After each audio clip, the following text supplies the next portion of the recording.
Alrighty, hi everybody. My name is Fisher Arbona with Milwaukee Tool, and I'm going to be showing you a little bit about our M18 rebar cutter. So, just a couple quick facts about it here. This tool has the cut capacity to number 10 rebar.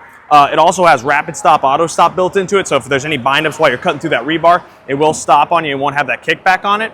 And it also has a debris section here that shoots out the sparks, shoots out the different debris in there, and kind of limits that spark use on there. And also, we have our blades that are Milwaukee blades specifically that cut up to 660 cuts. That's kind of the life on it there. So now I'm going to show you a quick demo of this tool here.